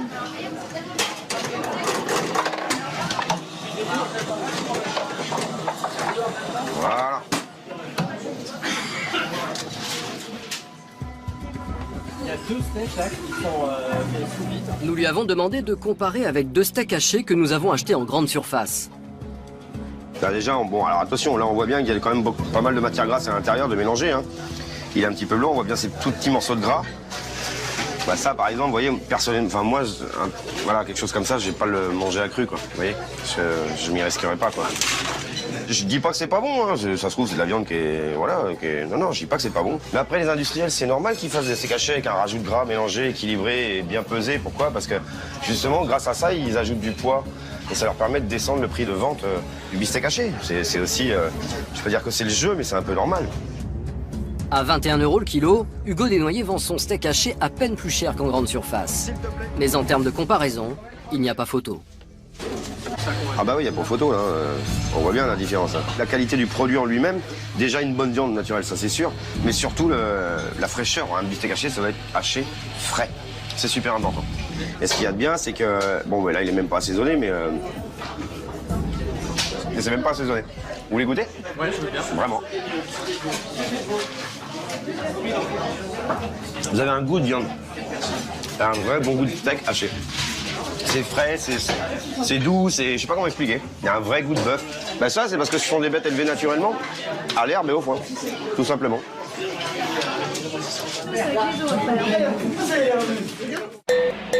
Si le hamburger, comme la pizza et le kebab, restent des valeurs sûres de la pause déjeuner, la plus forte progression sur le marché de la restauration rapide, c'est le marché de la cuisine ethnique et exotique. Avec en premier lieu une tendance qui ne se dément pas, celle des sushis. Nous avons demandé à un expert de la cuisine française d'analyser le contenu d'une livraison de sushis. Ah bonjour, merci. Voilà, c'est la commande, il y a le ticket avec. Merci beaucoup, à bientôt. Critique gastronomique engagé pour la cause du goût juste et journaliste spécialisé dans les problèmes de consommation, Perico Légas va nous expliquer comment faire le tri en matière de cuisine japonaise. Au menu, un grand classique du déjeuner sur le pouce au bureau. Assortiment de sushis, soupe miso et assortiment de brochettes. Donc bon, l'intéressant ici, c'est la présentation de ce sushi sashimi dans cette petite barquette avec un saumon qui est un saumon évidemment d'élevage. Première mauvaise surprise, le saumon destiné à ce type de sushi est comme souvent importé de Norvège sous forme de surgelé.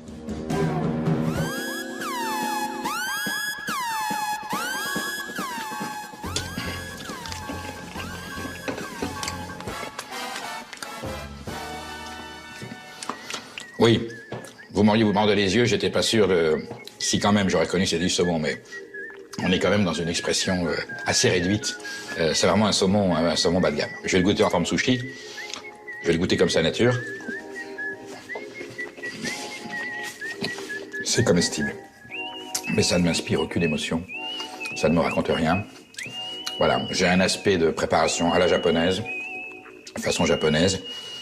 Mais à la dégustation, on est quand même loin du compte. Et avec ce type de menu, on en a pour son argent. Vous voyez, la totalité de ce repas me coûte 11,61 €.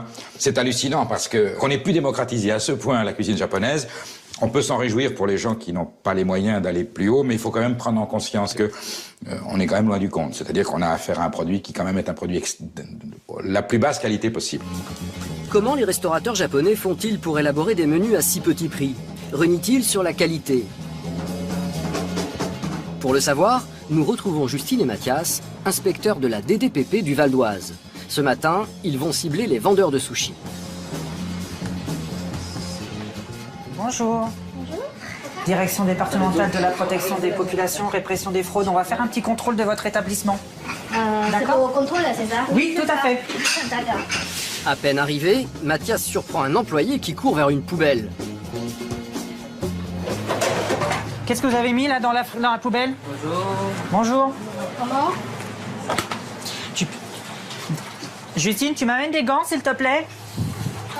Non, il a jeté des trucs devant moi, là. Alors, déjà, ça marche pas. Alors, qu'est-ce qu'il y avait là-dedans? Dans la poubelle, c'est quoi ça? Un paquet de brochettes congelées. C'est quoi? Ça, c'est pour nous. Et pourquoi c'est la poubelle? C'est ça que vous avez jeté, là, avant que j'arrive? Non. Comment ça, non? Ça vient d'où, ça? Pris sur le fait, le personnel fait mine de ne pas comprendre le français. Ça date de quand, ça? Vous avez la traçabilité de ça? Ça date de tous les jours, nous contrôlons après midi. Je comprends pas. Ça, la viande, elle vient d'où? Elle vient d'où? Ça a été fabriqué quand? Les restaurateurs ignorent Mathias et communiquent en chinois pour ne pas être compris. Voilà. Mathias poursuit le contrôle. Bon. Qu'est-ce que c'est que ça? C'est quoi ça? Ça, c'est boulettes. Des boulettes, d'accord. Alors, c'est vous qui les avez faites? Oui, c'est moi. C'est vous? D'accord. Elles ont été faites quand? Elles ont été faites quand? Hier. Ça, vous le donnez aux clients? Oui, alors ça a été fabriqué hier. Ils l'ont mis dans le congélateur et ils l'ont ressorti ce matin. Vous allez le donner aux clients? Comment? Vous allez le donner aux clients aussi? Ça, c'est pour nous, après qu'il a les deux. Les deux? Voilà. Les boulettes de viande ont été congelées dans de mauvaises conditions. Il y a un risque de multiplication bactérienne, voire de contamination quand elles vont être décongelées. Bon. Ce qui rappelle à Mathias qu'il n'a toujours pas eu de réponse à propos des brochettes trouvées dans la poubelle. Donc ça a été fait quand? Ça aussi... Ça a été fait hier matin, ça. Oui. Ça a été congelé. Pourquoi vous l'avez jeté? Vous savez pas pourquoi vous l'avez jeté? Acheté? Jeté. Jeté. Pourquoi vous l'avez jeté? Ça c'est... Pourquoi vous l'avez jeté? Ça c'est matin, elle a dit, et pas après, elle était. Ça, c'est pas du matin, ça vient juste d'être sorti du congélateur au moment où on est arrivé. Vous l'avez jeté quand on est arrivé, ça? Non, non. C'est encore congelé. Regardez, ça n'a même pas décongelé encore. Pourquoi vous l'avez jeté? Visiblement, le restaurateur est de mauvaise foi et Mathias n'est pas au bout de ses surprises. Bon. Ça a été cuit quand, ça? Tout ça, c'est matin. Santé. Si. Regardez. C'est bien. Non. Non, c'est bien. Non, ça sent pas bon. Si, pour moi, ça sent pas bon. Sans ça. Ça sent bon, le monsieur dit, moi, dit, ça c'est bon. Ça sent pas très bon, monsieur. Non, c'est bon. Non, ça sent pas bon. Non, on vous dit que ça sent pas bon. Moi, chauffé, toi. Moi, je vous dis que ça sent pas bon.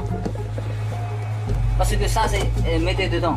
Quand moi chauffé, après c'est bien. Toi, regardez. Le restaurateur a manifestement un odorat différent. Et pour prouver sa bonne foi, il va montrer au contrôleur comment, par un moyen ingénieux, couvrir l'odeur et donner un bon goût. Quand chauffé, après le goût, c'est bon. Donc ça, c'est quoi? Ça, c'est du... Ça, c'est du thon rouge. Du thon. Du thon rouge, oui. Du thon rouge? Du thon rouge, oui, du thon rouge. C'est ce que vous dites aux clients?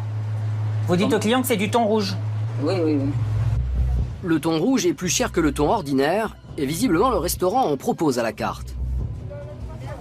Il y a du thon rouge aussi? Oui, ça c'est thon rose. Voilà, ça c'est thon rose. Pourtant, aucune trace de thon rouge dans les frigos. C'est en fait du thon albacore, un poisson beaucoup moins cher. Donc c'est pas du thon rouge? Si, ça c'est... Non, c'est pas du thon rouge, ça. Vous savez que ça, c'est de la pratique commerciale trompeuse. Bah, moi je vous le dis. Donc si vous n'avez pas, si c'est pas disponible, Vous devez le barrer. Et il n'y a pas que le thon qui ne soit pas conforme à la carte. Un autre poisson moins cher semble vendu pour de l'anguille. Ça c'est l'anguille. Oui, ça c'est l'anguille. D'accord. Regardez ça. Donc, si on regarde les ingrédients, on est sur du congre. Congre à 80%. Le congre et l'anguille, c'est deux poissons différents. Mais c'est du congre, c'est pas de l'anguille. Visiblement, ces restaurateurs auraient du mal à bien lire les étiquettes. Le thon commun, enfin albacore, qu'il présente, effectivement, est de moindre coût que du thon rouge, de la même manière que l'anguille est vraisemblablement moins chère que du congre. Donc effectivement, il y a alors, au moins une pratique commerciale trompeuse et peut-être même une tromperie par rapport à l'information du consommateur. Mais au moment de repartir, Justine et Mathias remarquent un drôle de manège autour d'un sac destiné à la livraison. Ce sac, les inspecteurs l'ont remarqué dès leur arrivée, il y a 1 heure. Il était déjà posé sur le comptoir. Le contenu ne doit donc pas être de toute première fraîcheur. Le client, il vient pas pour la commande? Non, c'est pour livraison parce que... Ah, c'était à lui, à lui. Non, Et vous avez laissé les produits là? Non, c'est beaucoup facile. Et vous avez laissé les produits là? Ça c'est cuit. C'est pochette. Non. Monsieur, je vous demande d'ouvrir le sac, s'il vous plaît. Regardez, c'est cuit comme ça. Il y a quoi dessous? Il y a des sushis? Il y a des brochettes. Mathias n'a plus aucune confiance dans le restaurateur et pour s'assurer qu'il ne ment pas, il va vérifier lui-même le contenu du sac. Il y a quoi dedans? Dans la suite de révélations, vous découvrirez que les produits livrés chez vous sont parfois d'une fraîcheur toute relative. Vous allez le donner au client, ça? Ça, vous ne le livrez pas. Ok, livrez pas. Ça part à la poubelle.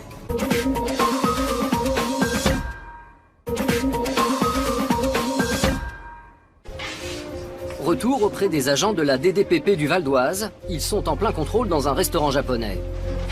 Mais au moment de repartir, Justine et Mathias remarquent un drôle de manège autour d'un sac destiné à la livraison.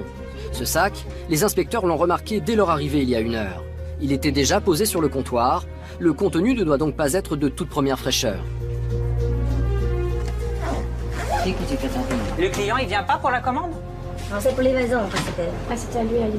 Ah ouais, Et vous avez laissé les produits là? Non, c'est beaucoup facile. Et vous avez laissé les produits là? Ça c'est cuit. C'est pochette. Non. Monsieur, je vous demande d'ouvrir le sac, s'il vous plaît. Regardez, c'est cuit comme ça. Il y a quoi dessous? Il y a des sushis? Il y a des brochettes. Mathias n'a plus aucune confiance dans le restaurateur et pour s'assurer qu'il ne ment pas, il va vérifier lui-même le contenu du sac. Il y a quoi dedans? Alors. La salade, il y a quoi? Du poisson cru, abandonné pendant des heures à température ambiante. C'est un vrai risque d'infection pour le consommateur. Vous allez le donner au client, ça? Ça, vous ne le livrez pas. Ok, livrez pas. Ça part à la poubelle. Oui, poubelle. Poubelle, allez où? Non, mais maintenant. Mais tout à l'heure... Non. Soulevez. Ouvrez la boîte, vous mettez les produits. Voilà. Ça, c'est jeté. Ok? Oui, ça c'est jeté. Ok. Et pour s'assurer que le restaurateur ne récupérera pas les sushis dans la poubelle, Mathias les asperge de liquide vaisselle. Voilà. Voici donc à quoi peuvent ressembler les plateaux que nous nous faisons livrer à midi. On va vous écrire, on vous tiendra informé et on va rester là. Au revoir. Le problème, c'est que beaucoup de ces établissements sont d'anciens restaurants chinois ou vietnamiens et n'ont de japonais que le nom. Le cuisinier n'a jamais suivi la moindre formation. Alors qu'au pays du soleil levant, il faut plus de 10 ans pour former un chef sushi digne de ce nom. Pour s'en rendre compte, Perico Légas tient à nous montrer ce qu'est un vrai menu traditionnel japonais. Bonjour madame, très heureux d'être là. Allez-y, après, c'est notre... Et tout commence dans une poissonnerie selon un rituel très précis. Ah, le poisson, il est vraiment vivant là. Alors c'est une poissonnerie évidemment destinée aux restaurants japonais. Et la restauration japonaise travaille le poisson dans le maximum de fraîcheur possible. Et s'il est vivant, c'est encore mieux. Voilà, donc on peut considérer qu'elle est sortie du bateau. Un sushi d'exception, ça commence donc par une belle dorade tuée selon le rite Ikejime. Ikejime, ça veut dire mort vivant. D'accord. Voilà. Tuer immédiatement. Là, vous avez le système nerveux qui continue à fonctionner, mais le poisson est mort. Il est cliniquement mort. Là, voilà, on va planter ici, dans l'arête centrale, donc ce qui équivaut à la moelle épinière. Et là, on dévitalise tout le système nerveux, de façon à ce qu'aucune toxine ne puisse se répandre dans l'organisme. C'est ce poisson ultra frais et dont la chair n'a pas été contaminée qui va être préparé, là encore, selon une méthode ancestrale. Direction l'une des plus prestigieuses adresses de la capitale, l'un des rares restaurants japonais étoilés. Décor zen et geisha à l'accueil qui annonce la couleur aux clients potentiels. Et donc c'est un menu imposé à 198 € par personne. Et il n'y a pas de choix à la carte. Donc est-ce que ça vous conviendrait notre concept? À ce tarif, c'est à un voyage dans le temps et à une véritable cérémonie que nous invite M. Shun Miyahara, l'un des plus grands chefs japonais. Bien entendu, ces cuisiniers subissent une formation d'une grande précision par des maîtres qui transmettent leur savoir. Il y a des écoles qui leur apprennent à trancher le poisson d'une façon très précise. Pendant que M. Shun Miyahara taille ses sashimi au millimètre, un maître sushi prépare l'accompagnement indispensable à la dégustation du poisson cru. Là, il prépare le wasabi, oui, de façon à obtenir quasiment une crème. Il fait sa petite boulette. Un petit peu de... Il lui a fallu 10 ans d'apprentissage auprès d'un grand maître pour obtenir ce tour de main unique. Le résultat est une expérience exceptionnelle pour les papilles.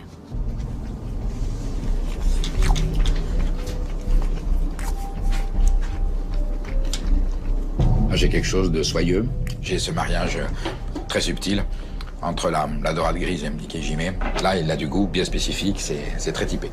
On est dans du grand sushi, là. C'est sushi de luxe. Mais des pauses déjeuner à 200 € par personne où l'on reste à tabler pendant 2 heures reste une exception.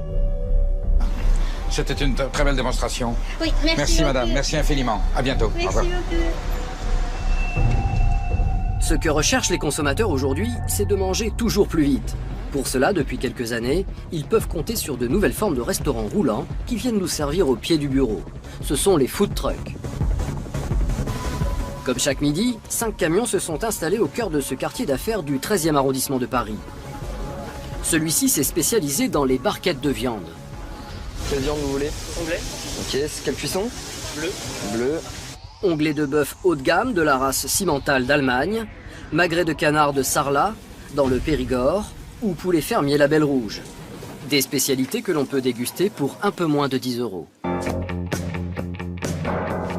Rapide, pas cher, la formule attire chaque jour des centaines de salariés au bas des immeubles de bureaux. La viande est bonne, les frites sont pas mal du tout et c'est surtout les sauces en fait qui sont vachement originales et je prends toujours la même. Roquefort miel. Des collègues qui m'ont dit qu'il y avait ça sur la place et aujourd'hui avec le soleil on a dit on va essayer et la viande est vraiment trop... Comme c'est le sortait du barbecue à la maison, c'est un peu plus cher que la cantine et c'est moins cher que les restaurants. Donc, voilà. Il y a la qualité de la nourriture, mais pour Edouard Katz, cofondateur de ce food truck, ce n'est pas le seul élément déterminant. L'essentiel, c'est surtout d'obtenir le meilleur emplacement. Et Edouard Katz a dû casser sa tirelire pour louer une partie de cette place privée à un grand cinéma. Car il n'a pas sollicité l'autorisation de stationner sur la voie publique. La mairie de Paris limitant les autorisations à une 50aine chaque année. En moyenne, le loyer doit être compris entre 8 et 12% du chiffre d'affaires. Voilà, hors taxe. Mais il faut savoir qu'il y a une somme minimum à payer qui est de 70 à 135 € et ça peut devenir très onéreux et pas rentable. Avec plus de 100 clients chaque midi, son chiffre d'affaires avoisine les 600 000 € par an. Les food trucks se révèlent très rentables pour leurs propriétaires, alors certains sont prêts à tout pour s'installer sur un bout de trottoir. Comme à Aubervilliers, en proche banlieue, nous remarquons ce camion installé dans une rue commerçante. Il appartient à une famille chinoise qui propose toutes sortes de sandwichs. Nous décidons d'en acheter un en caméra cachée. Au moment de payer, un petit indice nous laisse penser que leur business n'est pas tout à fait légal. Est-ce que je peux avoir un ticket, s'il vous plaît? Comment? Il n'y a pas de ticket? Questionnons sur les modalités pour obtenir un emplacement impossible d'obtenir une réponse claire. Et c'est une place que vous avez eu comment? Vous avez demandé c'est à la mairie? C'est à qui? Il faut demander à qui? Moi, je sais pas. La patronne doit travailler. La patronne, elle n'est pas là? D'accord. Alors vous savez pas si je peux appeler la patronne pour lui demander, pour savoir comment elle a fait pour avoir l'emplacement? Parce que moi, je voudrais m'installer dans... Je sais pas. La mairie, je sais. La mairie? Ok, merci. Au revoir. Pour savoir si ce food truck exerce dans l'illégalité, nous avons appelé la mairie d'Aubervilliers, seule habilitée à délivrer une autorisation de commerce sur la voie publique. Service commerce, bonjour. Oui, bonjour madame. Et visiblement, la mairie ne semble pas au courant de la présence du camion chinois. Je voudrais savoir si vous délivrez des emplacements pour les food trucks à Aubervilliers. Il n'y a plus d'emplacement de livres. Il y a 10 emplacements et ils sont déjà tous occupés. J'ai repéré un coin dans la rue. Et je voudrais savoir s'il y a déjà des autorisations qui ont été données dans cette rue. Il y en a un rue de... Les rues de... Il n'y en a pas. C'est peut-être celui qui fait l'angle avec le rue de la...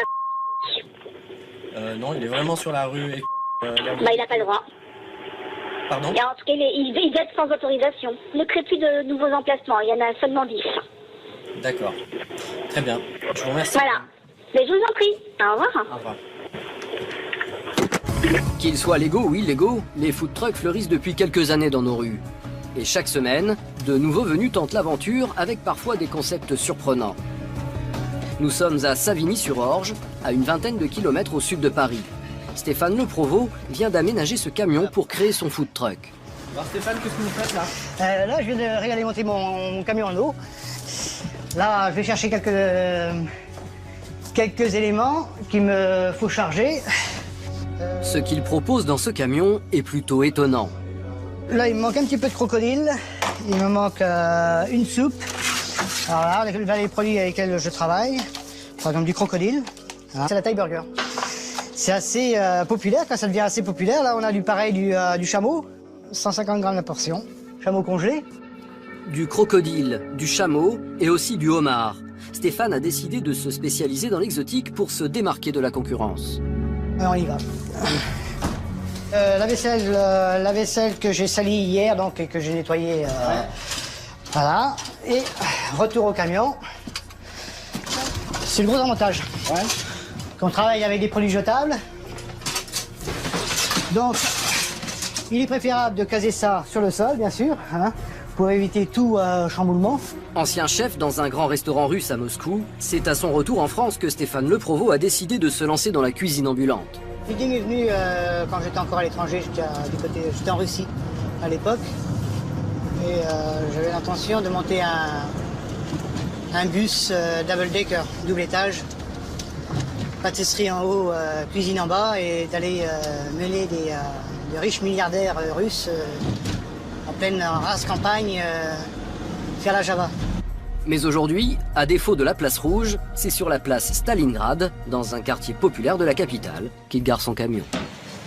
C'est le plus important, ça? Ça, c'est le tableau, c'est la carte, c'est le menu. C'est la vente. Si on veut être prêt dès l'ouverture, c'est au moins que la plancha soit déjà chaude.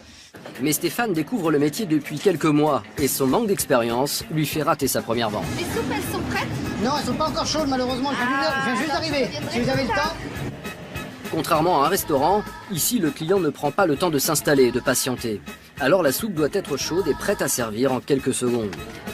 Il ne reste plus qu'à faire le fond de caisse avant d'ouvrir.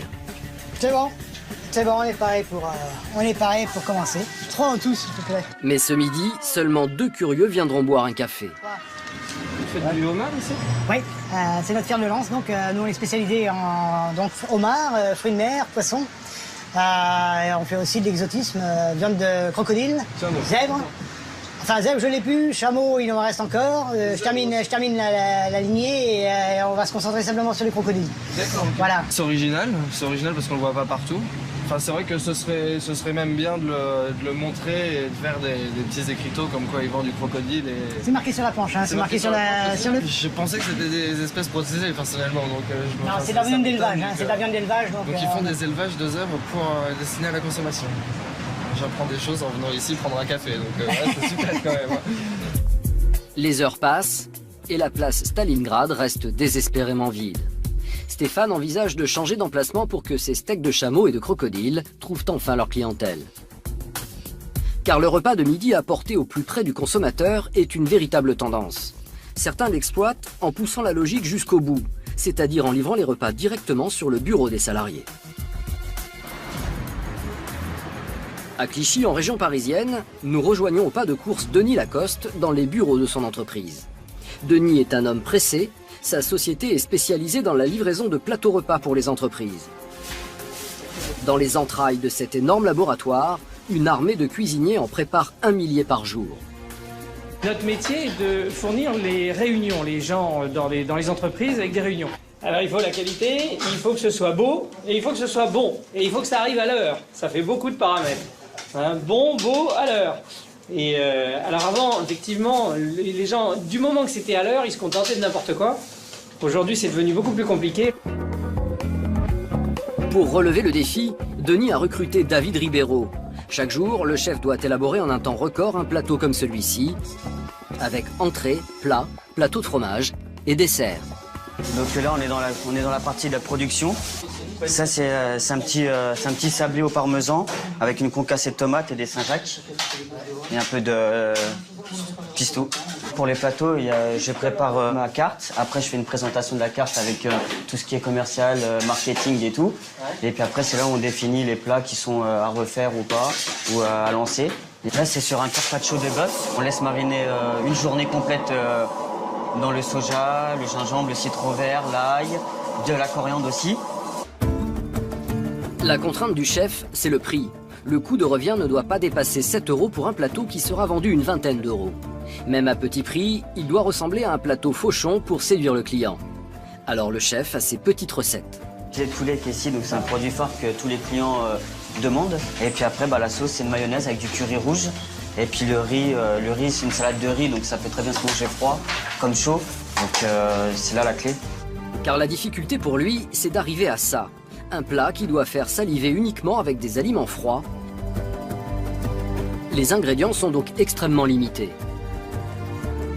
Il est évident qu'une cuisine froide est très spécialisée en fait. C'est-à-dire que, je prends l'exemple des champignons par exemple, un champignon froid, c'est pas toujours très bon. Donc c'est plein d'eau souvent, ça n'a pas beaucoup de goût. Et il y a énormément de produits qui ressortent dont toute la saveur ressort quand c'est chaud. Nous, on ne fait que du froid. Donc il faut adapter notre cuisine au froid. Et c'est pas évident tous les jours. L'astuce pour rendre ces plats un peu plus glamour, c'est la déco. Alors je vous prépare un petit dos de cabillaud avec sa bisque. Les plateaux seront transportés. Impossible d'utiliser de la sauce qui éclabousserait l'ensemble du plateau. Les cuisiniers ont donc développé une technique bien particulière. C'est comme un tableau. On ne peut pas signer les plateaux à chaque fois, mais... C'est important? Très très important. C'est la base. Pourquoi? Parce que c'est la première chose que le client va voir quand il va ouvrir la boîte. Enfin, le dernier casse-tête, c'est de proposer un menu qui plaise à une clientèle de bureau international. Pas question d'innover, ici on compte sur les valeurs sûres. Donc c'est un peu la difficulté de ce métier, c'est de faire quelque chose de bon, pas trop compliqué non plus, parce que c'est un transport, il faut que ça bouge, et il faut que ça plaise à tout le monde. Aussi bien des Anglais, des Français, des Chinois, tout ce que vous voulez. Donc c'est compliqué, voilà. Une fois les plats préparés, la course contre la montre continue. Car le problème, c'est que tout le monde veut être servi en même temps. Et voilà. Alors, tout ça doit partir immédiatement. Ouais. Le client l'attend avec impatience. Les plateaux sont donc tous fabriqués la veille pour le lendemain. Et chaque matin, les livreurs doivent se battre contre le chronomètre. Tous les matins, c'est comme ça? Tous les matins, c'est dans le speed. Ouais. Tous les matins. Aujourd'hui, une quinzaine d'entreprises à livrer rien que pour lui. Embouteillage, problème de stationnement, le moindre grain de sable peut se révéler catastrophique. Pour trouver une place, c'est un problème. Mais bon, là on a de la chance, on a des places livraison. Bonjour monsieur.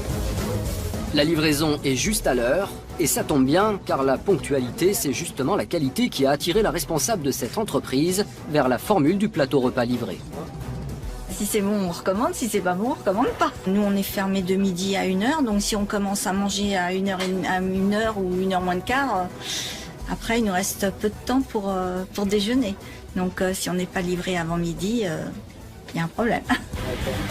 Rapidité, ponctualité, qualité, ce sont les 3 piliers de la réussite.